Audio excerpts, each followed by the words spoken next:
of it is just that some of those functionalities have been discontinued. Like Google's stopping them and saying, hey, we're not going to do this right now because we're prioritizing. So I'll go over what those are. Let's dive right in. Oops. So I will give you a quick dashboard tour and show you how to get into Google My Business. Definitely, if you haven't ever claimed it or don't even know what it is, that's something that you're going to want to kind of get up to speed on. I'll show you a little bit of the basics. One of the biggest things with COVID-19 is are you open, obviously. Have your hours changed? Those are two huge things that everybody's kind of looking for. And as such, Google has taken a bunch of steps to kind of try to disseminate that information easily to people. If we pop over to a browser window here, you can see that they've got this here. This is automatically populated by Google. Hours of services may differ. Now, I've seen that pretty much across the board. Like every listing is getting that, whether you do anything or not, because Google is encouraging people to try to get more information. And really trying to put that as a caveat that, hey, this business might be affected by COVID-19, because many, many businesses are. You can also see down below, they've got that events tab. This is populating events that are pulling straight from Facebook. So something to keep in mind, if you create events on Facebook, they're going to get automatically pulled into here. You are able to create your own events, and that's a post type, a Google post type. We'll talk about that later in a little bit. But this is, you can see that they've got a disclaimer there as well saying, hey, you know, check with event organizers, coronavirus may be impacting this event. Those are just automatically populated. You don't have to do anything, but it just shows, you know, the power that Google has in terms of communication in this day and age. So that's kind of one of the big ones. On here, you can see that, you know, you already had the ability to temporarily alter your hours, and it's in the Google My Business dashboard, which we'll go to in just a minute. There's been some discussion about, hey, should I just use the temporary hours, or should I actually, Google has added a temporarily closed designation, which you can add to your business. So you want to think about those two things. Rule of thumb in the SEO community, people that, you know, use Google My Business all the time, is if you're going to be closed for less than 2 weeks, use temporary hours. Most of the businesses that are affected by the governor's orders and are not deemed essential are going to want to go ahead and temporarily use that temporary close button. I'll show you where that button is in just a minute. This temporarily closing your business used to extremely limit your visibility, and you would no longer be returned in as many search results. That is not the case now. Google has changed that, and they're allowing businesses to make themselves designated as temporarily closed without changing the amount of visibility that their actual listing gets. So I've been telling you that I'm going to show you the Google My Business dashboard. Let's jump into that. I'll show you where to go. If you want to get engaged with Google My Business, this is it right here, google.com/business. This is where they provide the access to this suite of tools.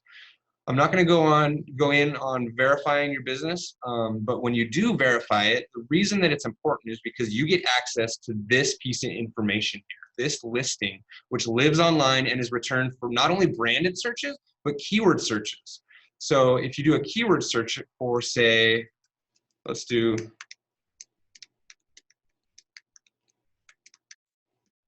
marketing companies Tri-Cities. That's a keyword search. You can see that we're getting what we call the local pack here with a map. You can see the Spotted Fox is paying for an ad there. We've got the top slot after that with a 5-star rating and 65 Google reviews. So that listing right there is going to link directly to your Google My Business listing. That's why this listing is so powerful. It's linked not only to branded searches, but to local keyword searches. So here's where you go if you want to get started. They're going to want you to sign in. You can do that with any Google email or even a non-Google email. If you get into the back end, it's going to look like this. This is your dashboard, what it looks like when you get there. It'll actually take you to this home tab. I don't spend a lot of time here. All this is an amalgamation of all their tools that you see over here on the left-hand side. That's your money spot where you want to be spending your time, is going into those tools. This is kind of an overview that Google gives you and tries to kind of give you some, gives you a home spot where it can show you a bunch of information all at once and get you to try and engage more with their tool. So where I want to be right now is on the info tab. This is going to be where you would change your hours. So this has a lot of information about your business and definitely something you want to pay attention to and optimize. Make sure that you're targeting the correct categories that make sense for your business, that you've got the correct one designated as the core category, your address, your phone number, your service areas, all that stuff. Again, we can go over some of that in our webinar that we've already created on our website. What I want to show you here is right here. So you've got your normal hours of operation. These are temporary hours that you can come in and you can add the date and you can say closed, or here's our augmented hours. Definitely a good idea to do on an ongoing basis. You can see that we've got a holiday coming up there. We're going to confirm hours for that. We're going to say, hey, we're closed on Easter. Same with Memorial Day. We'll be closed Memorial Day. We're going to go ahead and apply those changes. It's as easy as that to temporarily change your business hours. That's going to go immediately or pretty close to immediately. Google does review these changes out to the front end of Google, though, to your Google My Business listing. The thing that you really want to pay attention to here is over here on the right-hand side. This is where you can temporarily mark your business as closed. And I do have an example of that. We've got a client here, Boyata Brazilian Grill, who has marked themselves as temporarily closed. Once we get some clarity on the governor's orders, we'll be changing that and rolling out some, more engagement to interact with customers and get them to, partake of those services. Something to be aware of, this can be helpful to customers so they don't come in. Obviously right now everyone's got the stay-at-home order, but as things change and evolve, definitely something to be aware that this is functionality that Google has now baked in and is not penalizing you for. Google always wants to do what's going to be best for the user because that's their main client. So the people showing up at a location that's closed is never a good thing for Google or that business. All right, so let's get back over to here. That takes care of kind of those kind of baseline hours and if you're closed or not. Here's some features that have been suspended or augmented. New reviews. Reviews right now are kind of on hold for Google, which is a big deal. And I'm going to go over a specific slide on your review management, your review management strategy that should probably get at least augmented a little bit based on this, because a user can go leave a review. They can go dial in your Google My Business, pull up the review thing and leave it. That will not go into your back end. It will not show on the front end of Google. Right now it goes into the ether. Nobody knows exactly what's going to happen to those once Google kind of kicks things back on. Maybe they'll just come in like normal and you'll get all that street cred. Maybe you won't, just be based on what happens. We're not sure exactly. I wouldn't be, we'll go into my recommendations for your review management, a little nervous today, review management strategy. So review replies, again, you cannot, as a business owner, normally best practice is to reply to every review. It shows users that you're attentive and you take care of business, and it shows Google with keywords what your business is about. So it's an opportunity to kind of get in there and to have an additional layer of interaction. But right now you cannot do that. So you cannot respond to replies. Google is prioritizing any health industry related listings, but even then they cannot reply to reviews, I do not believe. But just across the board, Google is doing that. If you're in the health industry, your listing is prioritized. Again, you'll see on the bottom there, phone and chat support are not available. Normally, when I have an issue with Google My Business, I can reach out to support. They kind of help me walk through various scenarios when there's things that need to change. But right now, email is your only option because Google is also dealing with the same things that you guys are. They've got a lot of employees working from home and things like that. Q&A, which stands for questions and answers, and is normally, oops, excuse me, I got the phone there. Q&A, questions and answers, have been completely removed for now. Normally they are there and anybody as a Google user can ask a question to a business. It's also a good idea for you to come in as a business owner and take some control of that arena and excuse me. You can go in and ask your most frequently asked questions and provide a really robust answer. But again, right now that is just removed. Google has kind of put that on the back burner on the side. The suggest and edit functionality, which is a feature that you should probably know about as a business owner. Anyone can go and suggest and edit to your listing, which could be good or not. So you want to be paying attention to this listing. Those suggested edits then get sent to you if you've claimed and own that property, gets sent to you and say, hey, somebody suggested this edit. do you want to approve that? And you can suggest, you can approve or deny those edits. So definitely another reason to have somebody at the helm in your organization paying attention to Google My Business. Again, the phone and chat support, which is normally quite good, is not even available right now. So email is your only option. Moving on, a few more additional notes to things that have changed. Again, I mentioned it already, health-related categories are being prioritized. So if you are not in that category, and again, your category is right there on the info tab, you can set a primary category as well as some additional ones. You want to make sure that those make sense for your business and are core things that you do.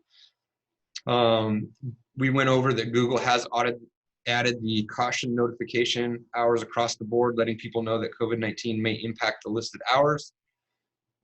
Something for restaurants, there is increased availability of takeout and delivery attributes in the dashboard. Let me show you where those will show up.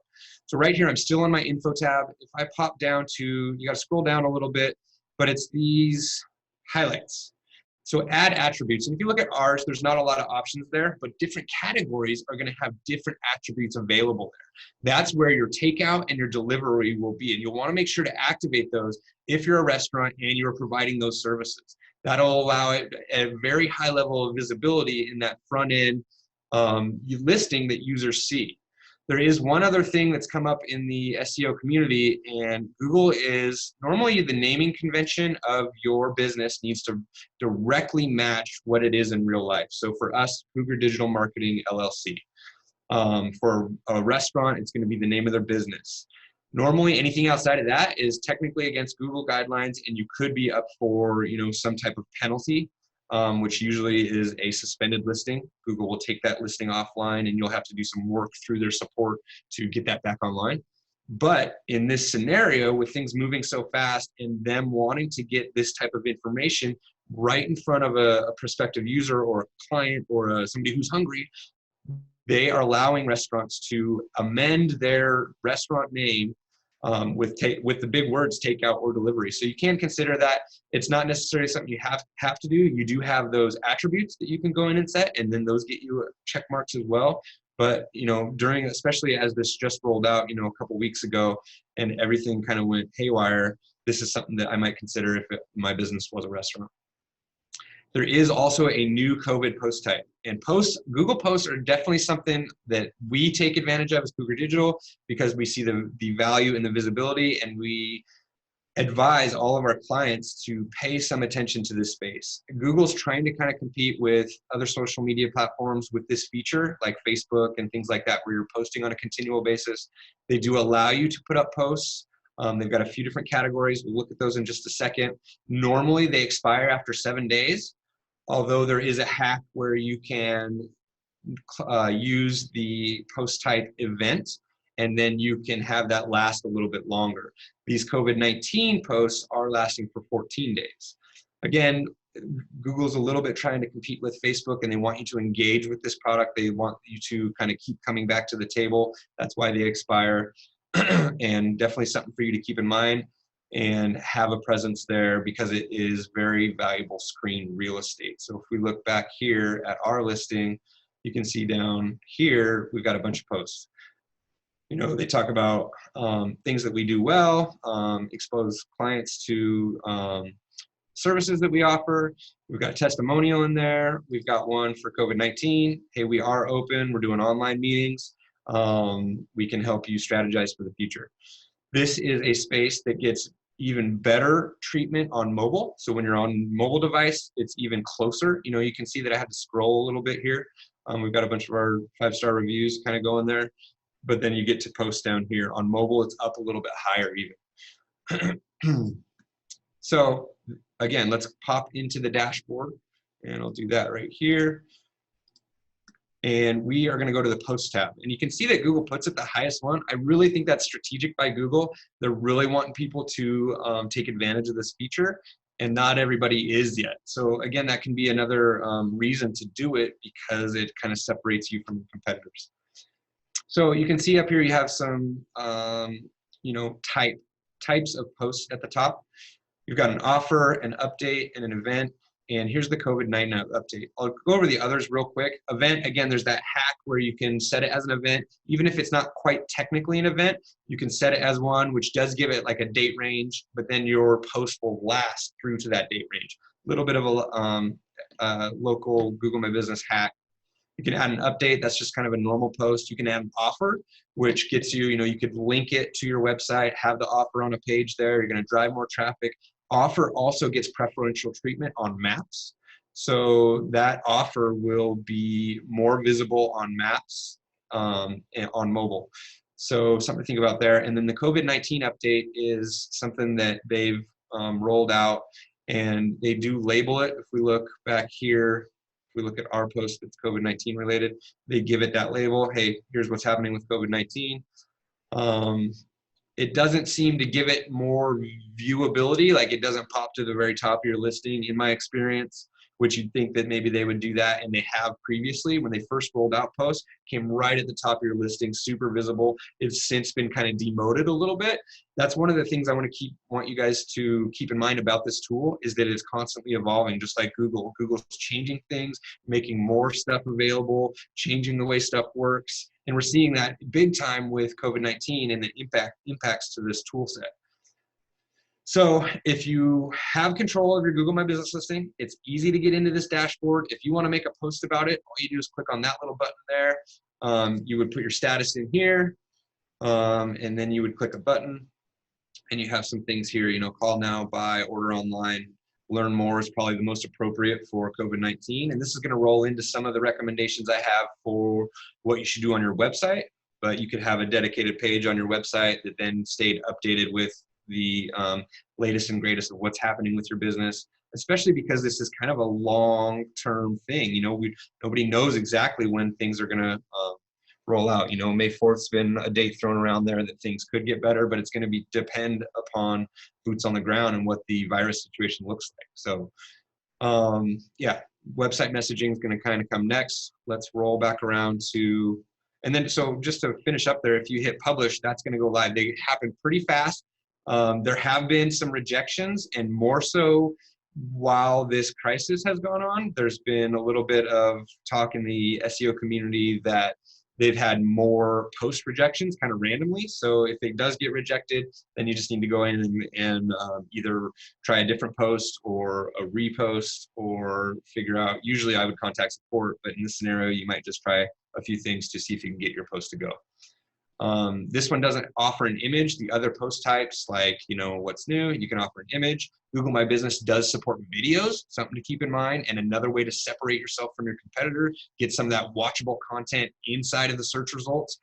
Keep in mind, they are limited to 30 seconds right now. That could change at any time, but a lot of companies will pay a lot of their marketing budget to create a really awesome video, and then think about the power of getting that right inside of search results. So again, another kind of tip or a hack, not really a hack, but a best practice, is to add UTM parameters to the URLs that you add here. And if you're not sure what those are, it's okay. It might just take a little bit of legwork on your end, figuring that out in terms of how to do them, but it's pretty easy. And all you're really doing is adding a piece of information to the end of that normal link. So, cougardigital.com, COVID-19 updates, you would add, a little bit of more information to that, which is really used by the search engines. And the reason it's valuable for you as a business owner, it gets passed through to your analytics. So then you're able to see how many people clicked on that post and what did they do after, because you're tracking. So the more you track, the better that you can get at putting resources towards stuff that works. Okay, let's pop back over to here. I'm gonna go to the next slide, maybe. Okay, okay. Review management strategy, and this is right in between Google My Business and your website. You should have all your reviews on your website. You should be pursuing them from Google and other platforms. We already talked about how Google has paused this feature and is not allowing that. So you can see every business in this day and age should have some type of a review management strategy, even if it's just, talking to your customers, letting them know that's important to you. We've got a multi-pronged approach that we market as a toolkit for business owners. And we use it for ourselves. That's what you're seeing here. This is a landing page that we can drive traffic to at any point. We can do it in an automated way, or we can do it in a personalized email. We get this in front of people that we've closed business with and created goodwill, and we're going to get more reviews. You can see that in action on our Google My Business listing that has 64 5-star reviews. This is how we've done that. Over time, we identify, clients that we've closed business with, and we get this in front of them. We thank them for their business. We tell them how important it is for our business for reviews. And that's kind of one strategy. What you need to take into account with COVID-19 is that Google's not accepting them right now. It's not terrible to leave. We still have Google on there as a channel. I think personally that when we get on the other side of this virus and can kind of get back to the new normal, that Google's probably going to kick all the reviews that came in during that time into rotation, and that will come out. So I'm not too worried about people leaving a Google review, but I don't think it's a terrible idea to pull that button off of there and focus your other platforms. The end goal with reviews for small businesses is to have a solid number, a large number of reviews on a variety of platforms. So you want some breadth anyway, not just Google. We point our clients mostly towards Google to start. At least if they don't have any Google reviews, that's definitely where we're going to usually start because it's so visible. But the end goal, again, is to have a variety of platforms where you've got a presence on and you've got that high rating with engagement from, if appropriate, if the platform allows you, with engagement from that business owner. So that's a little bit of a pivot for you. If you have something like this set up, keep in mind that Google's not accepting them right now. You might think about, hey, now's a good time to pursue some reviews on the Better Business Bureau or Facebook, or a lot of industries will have very specific niche sites, like the health industry has health grades. It might be time to look at that while we've got some downtime here. Also, it can't just be, keep in mind that the best messaging is going to take into account the situation that we're all in. So maybe the business as usual automated review request that you normally send out isn't as appropriate, but maybe a tailored email, or maybe just updating that automated text, or a tailored email that says, has, something more impactful from your owner or from a high level marketing official or from you, that really tries to make a personal connection and doesn't brush the unprecedented scenario that we're in under the rug, but really puts that as the forefront. Although business does need to go on, that's what we're all waiting for and hoping for, is that we can unlock those doors and then we can kind of try to get some sort of normalcy and get the economy going again. So anyway, that's review management strategy. Again, every business should have some type of strategy in play. We've got a kind of three-pronged approach that really can help you upgrade there. And if doing nothing else, just keep in mind that Google is not accepting new reviews at this time, and you cannot, as a business owner, respond to those reviews. So that'll roll us into leveraging your website. So think about top-level communication, and I've got a picture of the Tri-City Regional Chambers one there because they've done a nice job. They've got a graphic on the homepage, which then goes to a sub-page. That's what you see here. They've also done a bunch of legwork to figure out some tools and some things that are going to be helpful to small businesses. You can see the categories that they have there. They've got the response webinar lineup that you can go to there, as well as special offers for members. And then kind of a cool one that I really thought was a good idea by you guys was the food and drink pickup, really highlighting the restaurant industry that's getting, decimated by this, or at least experiencing hardships. So definitely having an announcement bar, some type of high-level messaging that's going to be present across the board on, even when they go to a sub-page, that's still there. That's what we call an announcement bar when we build websites.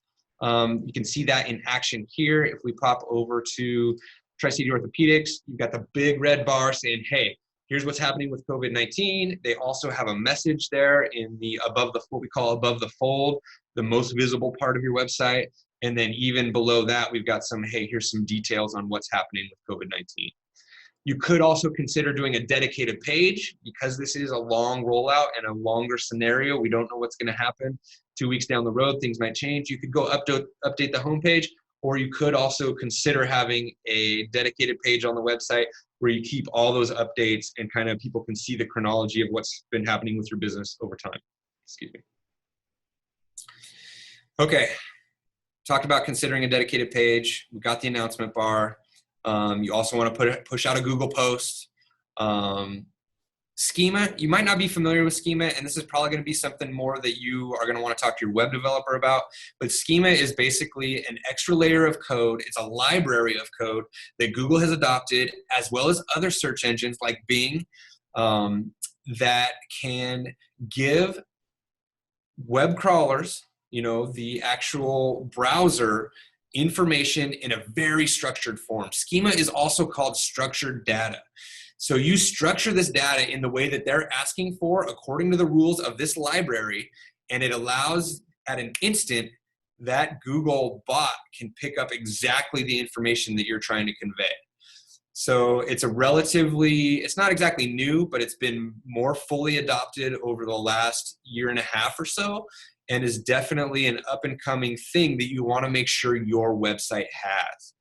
Now, I say new definitions there because it's a library, an ongoing library, just like Google My Business is an ongoing tool. Schema is an ongoing library that can change at any time. And what the people that run the Schema library, they've gone in and made definitions that relate to COVID-19. So if you're a quarantine center, or if you've got special hours, or if your event is moving to online, you can designate all those things in Schema on your website that then tell that search engine robot immediately what it's dealing with, and then it has ways to pull that into search results or highlight those things based on people's keyword searches. So something to keep in mind. Again, that's something that you might want to talk about with your provider, but keep in mind that Schema is something important for your website and has special significance in areas like this, where new definitions have been created and can be leveraged. Think about, can you add e-commerce? Does it make sense for your business? This is kind of a beast because it's robust. E-commerce is difficult, at least if you've never done it before. It's its own kind of thing that takes time, money, and not all businesses are set up. Like if you're a plumber, does it make sense to have e-commerce? Probably not really. But that leads me into my second. So consider e-commerce. Is it something that you've wanted to do and you just haven't? It doesn't make sense for your business model, and you just haven't had the time. Maybe now's the time. But then the next thing is, and this is really more poignant for our community and probably the people watching today, is can you add an online only offering to your existing offering? If so, create a dedicated page with all the information and all the details, and then promote that on Google My Business, in your social media. Think about what that would be. What would that look like? And so in the links at the end here, I've got a blog post from Phil Rozek, this guy that's real good SEO, and he does a bunch of kind of case studies on how he's helped businesses do that. But I've got a few of his, examples here. He had a mold remediation company where they do an online mold consultation. Now, before I get into the rest of these examples, keep in mind that the one thing that you want to have with this offering is that it should be something of value in and of itself, not just the free quote or the free consultation. It needs to have kind of enough teeth that there's something of value there that somebody would pay for and they get something. So keep that in mind, because that's the most important part to make it a valid, extension of your core service offerings. In the mold scenario, you could actually have video and photos. You could be talking one-on-one with a mold professional who's got a lot of ideas and thoughts and going to be able to help get you a little bit further down the road without having to come to your house, which obviously right now isn't going to happen. Counselors makes a lot of sense for online sessions. You've seen Zoom blow up in your feeds, and there's other ones. I happen to know that Zoom is HIPAA compliant, so counselors can use that. Plumbing, you could think about, outside the box about appealing to do-it-yourselfers, so that you could leverage your experience and help people that are home right now and have the time to do all the DIY projects that they haven't had time to do before. And you could, leverage your expertise for some money. Obviously, it's not going to replace all the money if you are not. I'm not exactly sure if plumbing is deemed as essential. I know construction's been put on hold. But the end goal here, again, like I said in the beginning, you guys, is to weather this storm. And that means that you've got to keep money coming in. So it's not going to be the normal money that you had, but you've got to keep enough to keep yourself afloat so that when we do get back to the new normal, you can just keep kind of start rebuilding and getting back to where you were.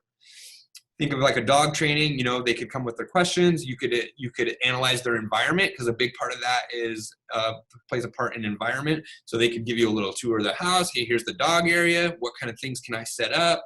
Specific training tasks, you could have those. And that takes me into two real world examples for myself. So my karate dojo, my kids do karate over at Trinity Martial Arts in Richland. And you've seen them real quick pivot to online, because they're dojo owners who basically all of their interaction is building that community, building the face-to-face, the in-person lessons. And they've had to figure out, okay, what are we doing and how are we going to do it? And they've done a good job of, okay, here's your new content. Every Monday, you're going to have new videos. You study them. And then on Wednesdays and Thursdays, we will do in-person sessions with everybody on Zoom. So it's been cool, but it's been hard. It's been hard for them. It's been hard for me as a user. I've got 2 kids in karate, and we all have different belt levels, so I'm trying to kind of figure that out. But definitely, it's an online option for this business that otherwise is closing doors and putting the lights out on that community that they've spent so much time and effort building over time. Same thing with Vibe Music Center. I've got my middle daughter in a production of Shrek, which has basically gone on hold, and they're just now, so they've taken a little bit longer, which makes sense, because if you think about their service offering, it's very complex. You've got singing, you've got dancing, you've got a large group of people that all kind of need to interact at once. So a little bit more challenges for them, but they just now said that they're coming back online with some classes. They're going to keep things rolling. What I encourage you to do is think about your business. Is there an online option that you could be offering? And if so, you need to flesh that out ASAP. Get a page on your website that's got a ton of information about how it works, why it's valuable. And then once you get a 1 or 2 in the bag, get a testimonial from those people. Here it is. This is what I did. This is how it helped help me as a user or a person or as a business, whatever the offering is. And then that is a way to help you stay afloat during this time when many, many businesses are going to have reduced income. All right. Other website considerations, add a video. People right now are lacking in personal connections and FaceTime with people. So, you know, consider adding a video to your website, whether it's about the COVID-19 update or something else. Now is a time that you can do it, and it doesn't have to be a huge production. People, especially now, are getting used to the Zoom environment where we're doing online things, and that is becoming more of a norm with everyone working at home. So don't be intimidated by big, production. You're going to want to do some like baseline things like lighting, like background, and make sure it doesn't look like a dark cave, like the person in the Zoom meeting that you've seen, and that it's professional so that it's not just your laundry room back there, which is what happens to me when I'm working from home. But be real, be authentic. It's an opportunity to, connect during this time that we're all going through and all kind of having this shared experience. So consider, the other thing is with your website is to consider programmatic advertising. Programmatic advertising sounds kind of weird, and it's kind of a weird name, but basically it is advertising on people's phones and devices and getting into their feeds. And you have a ton of tools these days to do that. We call it programmatic advertising is targeted behavioral advertising. You can target people based on their demographics and their prior behavior. You have a ton of options now. I've put a couple there of screenshots from our targeting tool that allow you to get in, and you can do income, you can do interest, you can do geofencing, you can do, just the sky is the limit with these targeting tools. So you can then dial in that audience, and more eyeballs than ever are on devices. So you need to make that advertising still relevant, that needs to do something that people are still looking to do. Like, do you sell toilet paper, or do you sell barbecue or wine? Those are things that people are still going to have a demand for, but aren't necessarily being able to go to their favorite winery or their barbecue place.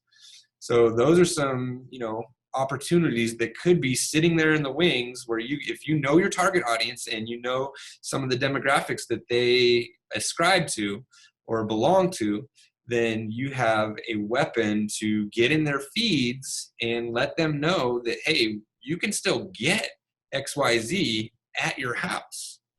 Again, and targeting that and then tracking that is the way that you can figure out a viable path forward for, you know, making those ads work and making sure that you're getting an ROI, a return on investment, because that's what you want to do with any advertising. So consider that, and maybe learn more about programmatic advertising. It's something that we do at Cougar Digital, and I'll leave it with that.